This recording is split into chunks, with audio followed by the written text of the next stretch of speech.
Hi everyone, my name is Levi, and in this video I want to talk about the upcoming solar eclipse. It's going to be a partial solar eclipse in the sign of Capricorn, and this will happen on January 6th, 2019 at around 2:28 a.m. Central European Time. What happens during a solar eclipse is that the new moon moves between the sun and the earth, right, blocking the rays of the sun and casting a shadow on parts of the earth, right? Parts of the earth because, of course, the moon's shadow is not big enough to cover the whole entire planet, okay? But because of the movement, right, of the earth around its axis, moving around the sun, and then the moon going around the earth, the course of the eclipse changes, right? It looks like the eclipse is traveling. And so it's kind of an interesting phenomena. So it's going to be visible in, on certain parts on the globe, right? You can look that up specifically where you can actually, see the eclipse happen. But it's going to be a partial eclipse, so the sun's disk is going to be partially obscured by the moon. Now, how I will go about this, I'm going to explain a little bit about how eclipses are being formed, right? This is Rahu and Ketu, right? The north and south node of the moons, right? And they're formed by the interaction of the moon revolving around the earth with the ecliptic, right? The ecliptic is the apparent path that the sun, and all the other planets travel along. The moon, of course, represents the mind, and what the moon is the manas, okay? So through the moon, we experience ourselves subjectively, okay? So our subjective consciousness is reflected or represented by the moon. The sun, of course, represents the soul, right? That eternal divine spark in each one of us, right, in all beings. And so when these two sattvic planets, right, and sattvic means, true essence, your true essence, connect, right, when these two planes intersect, right, the moon revolving around the earth and intersecting with the ecliptic, this is going to be important, right? So Rahu and Ketu represent the path of our consciousness. It is the axis along which our consciousness travels to evolve, right? So because they're created by the sun and the moon, the path of the sun and the path of the moon connecting, okay? So I'm going to illustrate this with a little graph here. I made this little silly drawing, but hopefully it's going to, make things clear. So this is here a representation of the sun, okay? This is the path of the earth going around the sun, right? This is, in fact, the ecliptic, because if we're looking on earth, it's the apparent path that the sun makes around the earth. Then we also see the moon. This is the moon traveling around the earth, okay? So now, whenever the path of the moon, right, in her travels south, right, meaning entering the southern ecliptic hemisphere, because this is the ecliptic, and you can look at it as a plane, right, and planes always stretch into infinity. So whenever the moon, the path of the moon, enters that southern ecliptic hemisphere, right, where it crosses the ecliptic, right, in other words, this is where the south node is being formed, right? And these are Rahu and Ketu, or the south and north node of the moon, are mathematical points, right? So we can actually see them when eclipses happen. And this particular eclipse in Capricorn is going to be near the south node, right? So the south node is also called the descending node, right? Astronomically speaking. So a descension is always connected to letting go of something, right? The death of something. Now, I wrote here 5.9 degrees because if you look at the plane of the sun and then compare that to the plane of the moon, right? The moon is at a 5.9 degree angle to the ecliptic plane. You see, so that's why they can actually intersect. So whenever the moon travels up north, right? Whenever it crosses the northern ecliptic hemisphere, right? This is where Rahu, or the north node of the moon, is being formed. You see, and so Rahu is also called the ascending node. Okay, ascension is also always connected to the birth of something. And as I mentioned, Rahu and Ketu represent the path our consciousness is traveling along. So Rahu represents the birth of individual consciousness, right? And Ketu represents the death of individual consciousness and the merging with the collective consciousness. Okay, so Ketu is an indicator of liberation, right? Moksha is a term which is translated as liberation. And then Rahu, of course, is where we need to evolve, right? Where we need to step into to evolve our consciousness. That's why Rahu, has all these tricky, illusory, difficult connotations. Okay, I'm going to talk also a little bit about that. Okay, so most important thing is that they're being formed by the sun, the soul, and the subjective, the reflection of the soul, which is the moon, right? And these two main players, Sattvic planets, interacting, connecting. Of course, the moon represents our self-image, okay? And the moon is waxing and waning, right? So the moon, that's why, our subjective selves, which includes our memories, our longings, our desires, our emotions, right, are represented by the moon. And they're waxing and waning, right? So one time we feel good, 2 minutes later we feel bad, another 10 minutes later we feel neutral again, and so on. So the moon is waxing and waning. And so, of course, the goal of Rahu and Ketu is to unite, the big evolutionary goal is to bring together that fully masculine force, which is represented by the sun, the soul, and the subjective nature of our beings, right, which is represented by the moon, which is the fully feminine planet, okay, to unite those and to become immortal beings, right? This is what the nodes are helping us evolve towards. Okay, now Rahu and Ketu are not planets, right? They're eclipse points, but in Vedic astrology they are referred to as grahas, right? Graha means seizer, right? Seizing something, so they can seize your consciousness. In fact, one of the names for Rahu is Seizer, right? So it can grab your consciousness, to evolve your consciousness, to get you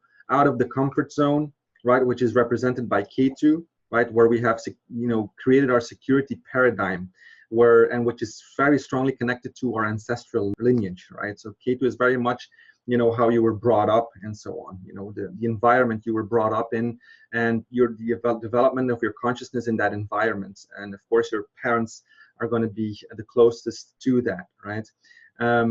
And so Rahu, represents where we need to go into. Rahu represents the dangerous jungle that feels very insecure, right? Whatever Rahu indicates in your horoscope, you're going to be very reluctant to actually get into, right? Depending on, Rahu's Lord's condition and so on. So, but it is the way to go. Rahu is where we need to develop our consciousness.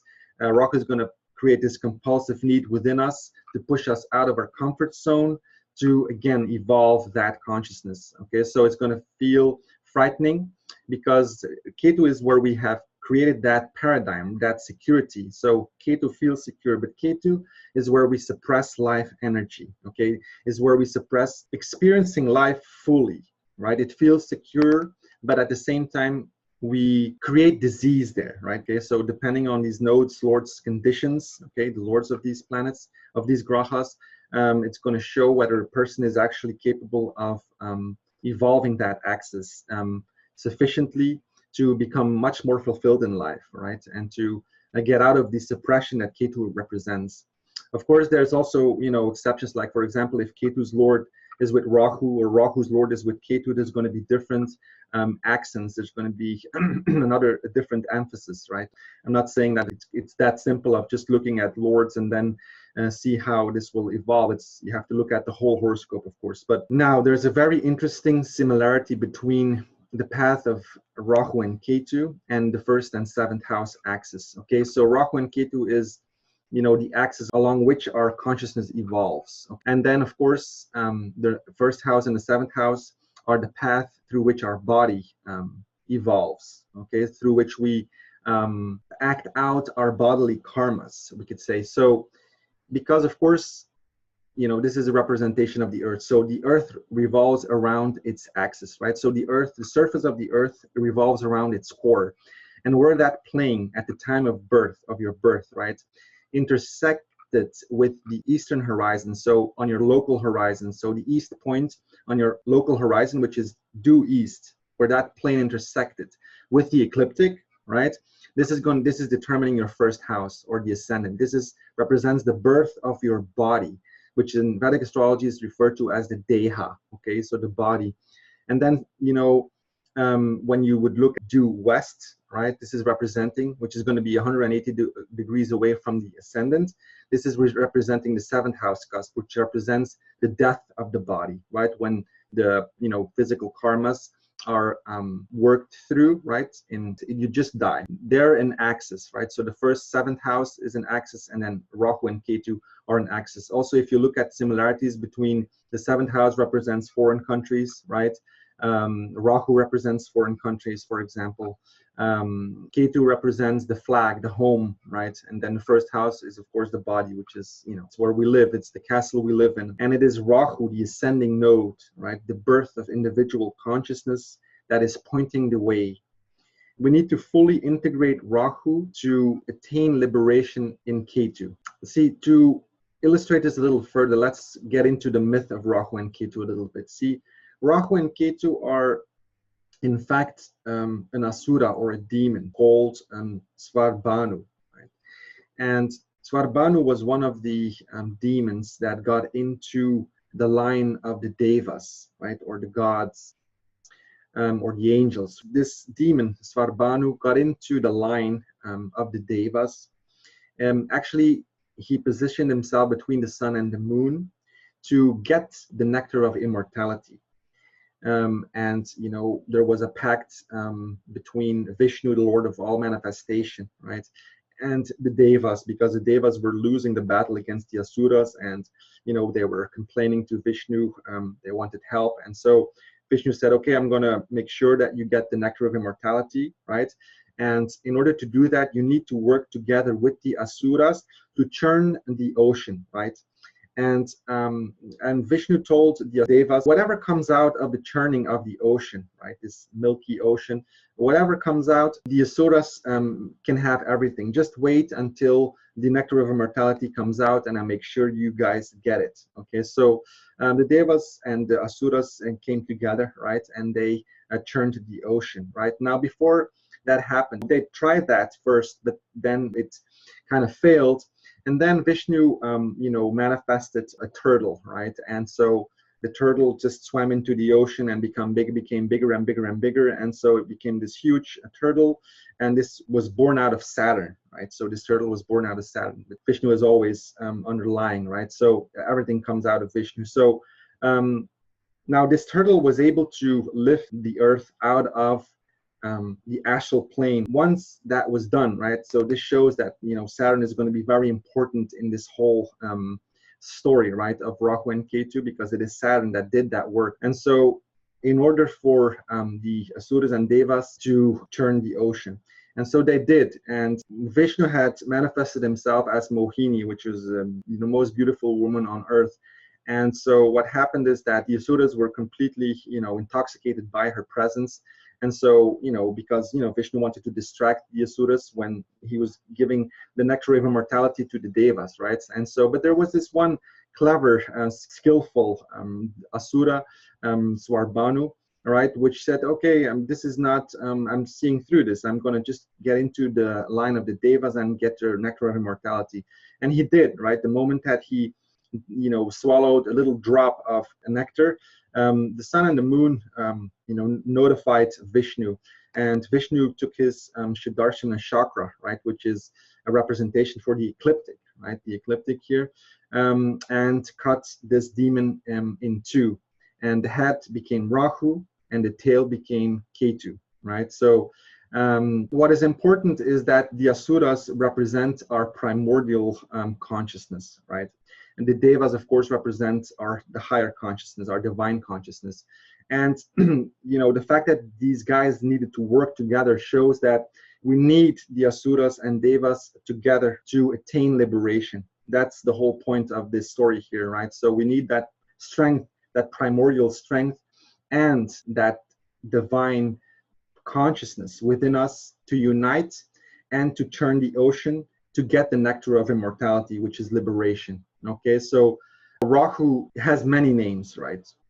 Dark, for example, Tamas is one of the names of Rahu, because, smoky also. So whatever it influences, because we are not experienced there, all right, because we're have a strong fear to get into that area because we hold so much on to Ketu, right? It makes it, we create all these fears and illusions and dreams, and so there's a lot of fear created whatever Rahu represents, and Rahu is set to grant wishes, right? So it can give you many things on a concrete worldly level because it's a very worldly planet, right? Rahu, whatever Rahu represents, you cannot tackle just by closing your eyes and getting into meditation or something. Rahu is what you need to feel, experience, what you need to taste, what you need to get into fully and live it, right? And through living that, through failing, through, because Rahu is going to give this compulsive need within you, compulsive desires. This is coming from your deep subconscious being because it wants to push you out of your comfort zone. So by creating desires within you which cannot be fulfilled, but you're going to go after these desires anyway. And once you get those things, because it is granting wishes, then the ego becomes completely disillusioned and not fulfilled deeply, right? And because the eventual liberation lies with Ketu, right? So not being fulfilled means that we have to transmute these desires that lead nowhere, also indicated by Rahu, transmuting those desires, right? One of the things, symbols for Rahu is also a snake, like serpentine, right? It's a snake, and snakes are always about transmuting lower desires that are not capable of fulfilling us deeply. So it's a tricky thing. And Rahu is a trickster in that sense. It tricks the ego to go after something, and then the ego gets disillusioned, right? Because the ego is just completely fragmented. It doesn't see the whole. It just wants to satiate its immediate desire, right? And can be very great desires, right? So if you see like, Rahu is connected to, like insanity, and when you see like rapists and all this heavy stuff, or, this is when Rahu is acting, because it brings out that deep shadow, right? That deep primordial aspect of the being. And when it's not mature, when the consciousness, the soul is not mature, it's gonna create serious problems. Okay. And then Ketu, the planet of liberation, the planet of moksha. Now Ketu is the most narrow planet, right? It can give a great focus. It can also give great depression, right? And you often see this with people with great breakthroughs. Ketu is where you suppress your life energy, right? Where you feel comfortable. One of the names for Ketu is flag, also smoky, right? But like a flag, right? So it's where you feel accomplished, also where you have planted your flag, where you have conquered something. Castle is also one of the names, so where you feel secure in your behavior, and it can be behavior that is destructive.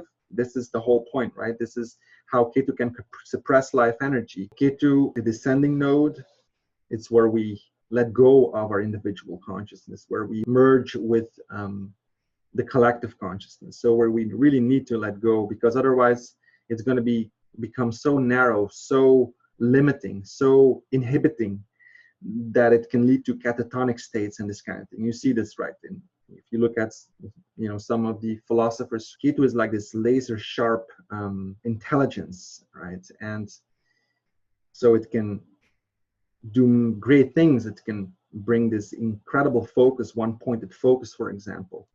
But when it is projected onto something that is wrong or false, then it would create serious problems. We're always talking about Rahu as the troublemaker, and it is because, see, one of the names for Rahu is also moon troubler, right? Because it eclipses the moon. See, Rahu is said to have a hunger to eclipse the moon, right? And the sun, Ketu has a hunger for eclipsing the sun, and the moon represents our self-image. And whatever you experience in life, whatever you have in your life, if your self-image is not clear, it's not good, right? If you think of yourself as a failure, whatever you have, it's going to prevent you from being happy, right? I'm not talking about this unrealistic, happiness, but I mean, naturally feel happy, like feel at peace with yourself and enjoy living, enjoy getting up and enjoy going to sleep and enjoy life very naturally. Okay.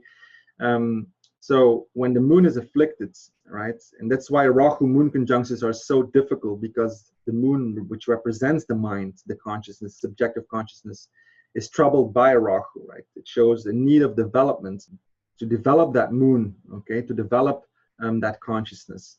So it's a real affliction, right? It's very difficult, especially in a woman's horoscope, to feel peace of mind with a Rahu moon conjunction. Now, on the other hand, a Rahu moon conjunction, especially, it's going to be tough early on in life.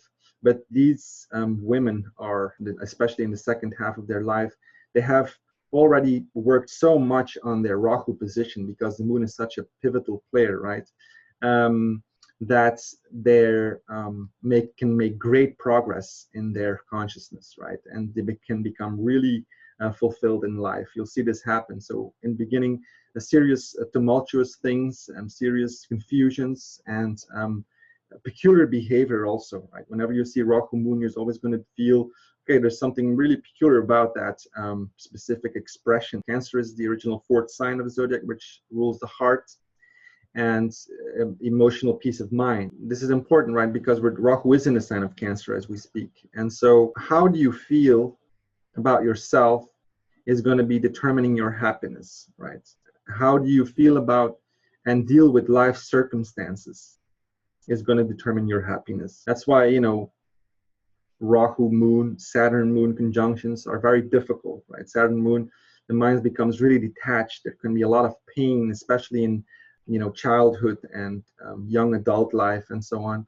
But eventually, it's also strong spiritual placement because of that, because the moon becomes really detached and is able to know what it needs, right? Because you see, the moon and our needs are fundamental, right, in how we direct our lives.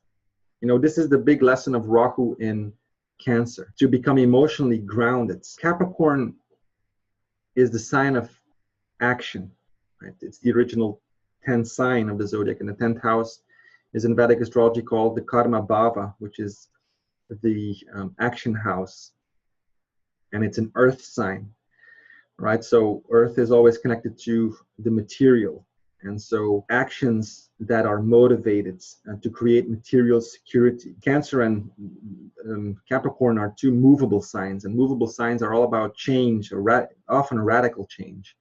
So Cancer looks for a new feeling, right? It wants to ground its feelings. It's always going to act because of how it feels. So Rahu in Cancer is an affliction to Cancer, right? Rahu creates this turmoil, this confusion. So the person is not going to feel what he or she needs. And because there's no clarity there, the actions coming out of that are going to be confusing, and they're going to be disturbing, the material, which is represented by the opposite sign here, which is Capricorn. So their actions in the material world are going to be haphazard, not conscious. It's going to create failure there. So for Cancer, Rahu in Cancer, it's super important to become emotionally connected, right? To attune to their emotions and to what they actually need. The emotional need is going to be fundamental in how we direct our lives, right? Okay, so we see a big emphasis on the sign of Capricorns. Capricorn represents the thighs and the upper parts of the knees, right? So the thigh bone, right, which is the femur, right, which is the largest and densest bone in the body, which shows that Capricorn can endure, can accomplish a lot, because it is the sign of accomplishment, right, through hard work and perseverance. Capricorn is an earth sign, so as I mentioned, right, connects to material security. Material security can also relate to humans, right, relating to human beings. Relational, right, can also connect to that, but it's creating something on a concrete and a material level. It's connected to status also, and so on. Like your persona and personality is very much Capricorn. It's ruled by Saturn. Saturn is, of course, the planet of our complexes, our mortality. See, there's an intimate connection between Ketu, the sun, and Saturn, right? Because I mentioned Ketu has a special hunger, or a hunger for eclipsing the sun, right? Rahu eclipse for eclipsing the moon. You know, because Ketu represents the truth of the matter, right? The avatar that is connected to Ketu was the one that delivered the Vedas to the Lord of, you know, creation, for him to transmit that into the next cycle of creation, right? So, you know, the fish avatar, which is connected to Ketu, Mina, right? That's why Ketu in Pisces is considered a spiritual placement. Saturn is a pivotal player. If we look at the myth, right? Saturn, the turtle, you know, bringing up the earth out of the ocean into concrete manifestation for the devas and the asuras to be able, you know, to turn the ocean, to get the nectar of immortality, which is liberation. So Saturn, of course, represents our complexes. Saturn represents our mortality. When the moon represents a healthy ego, Saturn represents the pains of that ego. Saturn is our body identification, right? So it makes us mortal. You know, Saturn rules the earth. Without Saturn, we cannot survive. The sun represents the soul. Ketu represents the truth of the matter. Now, to realize the truth of the matter, we need to incarnate. We need to survive. We need to have a physical body. And this is what Saturn makes sure we have, right? So it makes us, it helps us endure, persevere the whole Rahu saga, right? So they said that Rahu gives the results of Saturn and Ketu gives results of Mars, the two malefics, right? The two cruel planets, Krura planets in astrology. So we need a good Mars and a good Saturn. It's good Saturn to persevere through these hardships, because when we're talking about the nodes, we're not talking about, you know, one lifetime. We're talking about a whole cycle of evolution. Okay, so Saturn represents enduring the pains, becoming psychologically clear, secure, free. Saturn rules Capricorn and Aquarius. Capricorn is an earth sign. Aquarius is an air sign, but they both have water connotations, right? Because Aquarius is symbolized by, you know, water, right? And it is, you know, depicted as, you know, a man with a jug of water. And then Capricorn is also described as the water goer, right? Because Capricorn in Vedic mythology is connected to the crocodile or the makara, right? So, which is a large aquatic creature. So both Saturn ruled signs are evolving emotionally. And this is very important. And of course, they precede liberation, which will happen in Pisces, right? Which is, of course, a water sign. Becoming emotionally grounded, secure, in contact to what we really need, and to act on that, and to be conscious of why we act, right? If we're not clear emotionally and also psychologically, of course, then how can we create anything of value, of material value also, something that can make us feel secure? Because if it's not connected to your heart, if it's not connected to expressing who you truly are, which is always, which is, you know, both connected to Cancer, then it's going to drain you, right? And this is what Ketu represents, is where you're going to suppress life energy. You know, if you're motivated to act because of, you know, mere status and this kind of thing. I'm just giving some, you know, simple examples. Or if you're not in contact with what you truly need, then it cannot, the whole material dimension cannot be truly fulfilling as well. And perhaps you're going to depend on that, and it's going to make you feel empty and so on. So this is what, you know, Ketu and this whole, you know, combo there in the sign of Capricorn represents. Mercury is going to help us look for ways to investigate in how to go about this. Mercury is going to manifest that sign as well. So Saturn is a manifestor in Capricorn. Mercury is also a manifestor in Capricorn. So we have two manifesting grahas. Okay, so to resume this, we have an eclipse happening in Capricorn, right? Capricorn, the original 10th sign of taking actions that secure our material well-being. Okay, so connected to status, authority, institutions, and this kind of thing. We have Pluto there. Pluto is the ego basher. Pluto wants to create breakthroughs on a level of energy, how we direct our energy, because it's numerologically connected to Mars, right? Mars is the 3rd planet. Pluto is the 12th planet. Mars is strong in Aries there, right? So it's going to square all these planets in Capricorn as it moves along Aries. So it's going to be about taking action, right? It's going to be, there's going to be some conflicts. And so in the sense of playing out within our consciousness, like what direction to take. But Mars is strong there, so it's going to make sure that we can take action, because Mars wants to exert what is within our consciousness, right? So there's going to be some clashes because, of course, Pluto there, the South Node, always shows completions, endings, is where we need to step out of the way and to make sure that things evolve through Cancer. Cancer is where Rahu is. Rahu is where we need to develop, okay?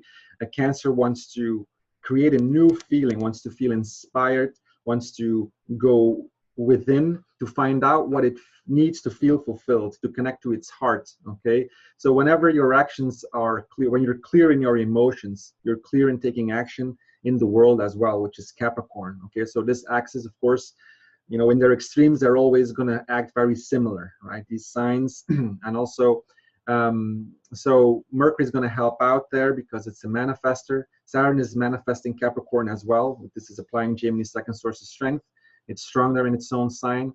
But whenever we see Saturn Sun conjunctions, it's always ego bashing as well, right? Because Saturn represents these complexes and resistance. Sun is the soul, right? So, and the Sun is being eclipsed. But this is a time to stand still, not to move. Like during the time of the eclipses, it's good to reflect more. It's important to think about and to contemplate about what actions to take. The responsible thing is to connect to what you need to feel nurtured on an emotional level, to become clear, psychologically, emotionally grounded, and from there redirect your actions and move forward with life. Of course, it's going to depend on your personal horoscope, what is actually going to happen, right? So for some people, not much happens. For other people, it's life-changing, because the nodes are always going against the norm, right? The nodes are always retrograde. Rarely they go direct, but most of the time they're retrograde. So they're always going against the norm. They want to create changes, karmic changes, fated changes. So for some people, it can play out like that, you know, and you can see it worldwide. There's always an incredible intensity. So I just want to mention, I co-authored a book with Carmina Amza, a Romanian astrologer and researcher, named Astrology Explained: Ancient Principles for the Modern Mind. So if you're interested, you can find it on Lada's website. So have a good year, and talk to you later.